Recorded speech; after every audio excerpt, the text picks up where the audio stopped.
our relationship has been, pretty respectful. Besides the shit he said about Bronny at Summer League. I was wondering if you guys were able to get past that. But other than that, we've been all right, You guys able to get past that? We'll be all right.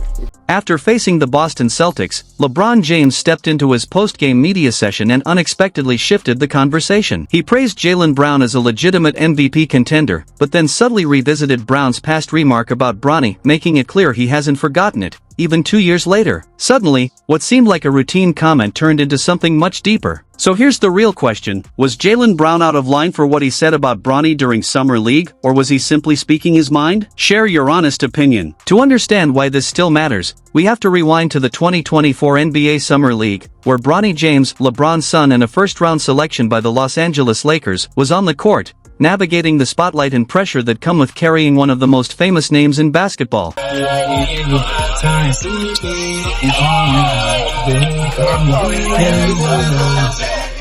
At that moment, Jaylen Brown was seated courtside, observing the action unfold. Cameras captured him leaning toward his then-girlfriend, Kaiser Gondrezick, and saying plainly, "I don't think Bronny is a pro," a comment that quickly spread once the clip surfaced.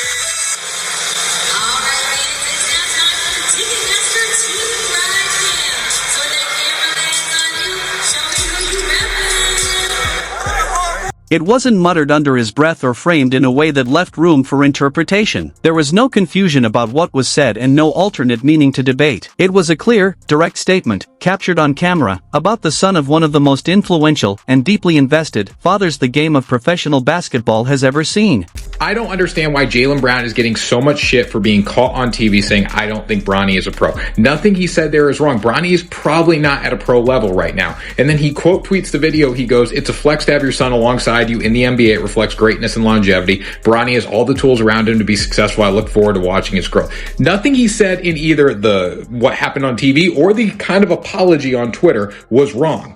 He's not a pro, but he could be good someday. Bang. Here's the part people don't always emphasize. Plenty of fans quietly agreed with Jaylen Brown. That's the uncomfortable layer in this saga. When Bronny James entered the league, his draft selection instantly became one of the most debated roster moves in recent memory. Was he truly prepared for the NBA stage? The question echoed everywhere, on sports panels, across social media, and even within league circles. Some voices stayed off the record, but the skepticism was real. Brown just happened to be the one whose private remark didn't stay private. Once the clip caught fire online, Brown responded the way most athletes do when a hot mic turns into a headline. He took to X. His statement was measured and deliberate. He called it a flex for a father to share the NBA spotlight with his son, praised the legacy and longevity it represents, and expressed optimism about Bronny's development. It was polished, thoughtful, and carefully constructed, acknowledging the moment without directly retracting his original opinion. The message subtly shifted the focus toward positivity, respect, and the bigger picture surrounding LeBron James' historic career. In essence, it signaled, "I recognize the significance of this situation, and I'm choosing to move forward." But if there's one thing history has shown, it's that when it comes to his son, LeBron isn't quick to simply move on. What have you made of his season, and what's your relationship been like with him over the years? What's the season been like? I think he just used the motivation of a lot of people just saying that they're going to have a down year because of, obviously JT being out, them losing Drew, Al, leaves, Porzingis leaves, the whole championship team pretty much is kind of revamped, and he used that motivation to keep them afloat. They're playing great basketball, and it's because of him and the rest of those guys. He's taking that next step. Our relationship has been, pretty respectful. Sunday night pushed the storyline even further. The Los Angeles Lakers were thoroughly outplayed by the Boston Celtics, falling 111-89 in a game that was never truly competitive. It wasn't a nail-biter or a dramatic showdown, it was decisive. Afterward, during the press conference, LeBron James was asked about Jaylen Brown, his season and their dynamic, and his response caught many off guard. Instead of brushing it aside, LeBron offered high praise, highlighting how Brown has turned criticism into motivation. He pointed out that many expected Boston to regress this year, especially with Jason Tatum sidelined by injury, Kristaps Porzingis departing, and Al Horford moving on, effectively dismantling much of the championship core from just a few seasons ago. Yet despite the roster upheaval, Brown has kept the Celtics not only steady but firmly in contention near the top of the Eastern Conference. Were you guys able to get past that? We'll be all right. Yeah, we'll be all right. I think he went on social media and said something about it. It's all good, but Bronny got a long way to go, but that's another story. So, but the kid, I mean, listen, JB is doing shit. He's playing great basketball, man, and you can't fault this. This whole MVP thing. I don't understand why his name is not getting talked about some as well. Like, nobody gave him a shot to start the season, and he's averaging what, 30? Yeah, just under. Yeah, just under 30.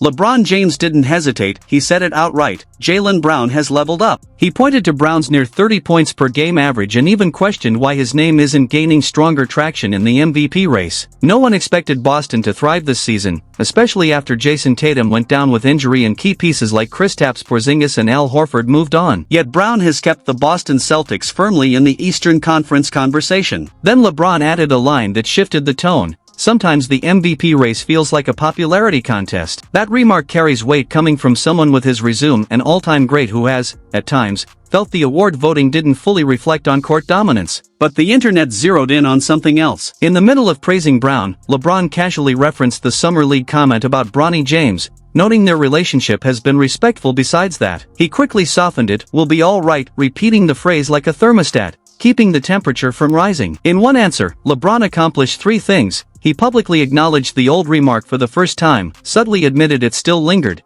and wrapped it all in enough composure and humor to prevent it from turning into open conflict. LeBron James managed a delicate balancing act that only he could pull off. He let everyone know that tension with Jaylen Brown exists, but he didn't allow it to overshadow the game itself. Masterful media management at work. Fans who wanted drama might have been frustrated, but what he did was impressive. The ironic twist? This is the same LeBron who famously clashed with Stephen A. Smith over coverage of Bronny, fiercely defending his son's reputation. Yet here he was, after a 22-point blowout loss, praising Brown for MVP consideration while casually reminding everyone that Brown once said his son wasn't a professional player. Pulling off that emotional range, generosity, humor, subtle admonishment isn't something most people could do. Then there's the Bronny angle. When LeBron says, "Bronny's got a long way to go," but that's another story, he's making a rare public admission. He's not claiming Bronny is an all-star yet, nor is he saying Brown was completely wrong. He's acknowledging the truth in Brown's evaluation while drawing a line on the manner in which it was delivered. That distinction is key. You can critique delivery while recognizing accuracy. LeBron knows better than anyone that Bronny is a developing talent, full of tools and potential, but not yet a finished product.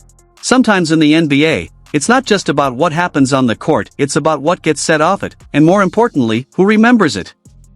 The debate was never really about Bronny's talent. Everyone knew the kid had potential, but the real question was whether Jaylen Brown should have said it out loud. Words have weight in this league, and one comment can follow you for years. Fast forward to 2026, Bronny isn't even playing yet. The Celtics just dominated their opponent by 22 points, and LeBron James, in a post-game interview, is openly praising the very player who once criticized his son. Suddenly, a 2024 Summer League clip resurfaces, not because someone dug it up, but because LeBron himself referenced it. What was supposed to be a private moment has lingered for over 2 years, leaving Brown to navigate the complicated fallout online. And yet, LeBron handled it with a level of composure that's almost textbook.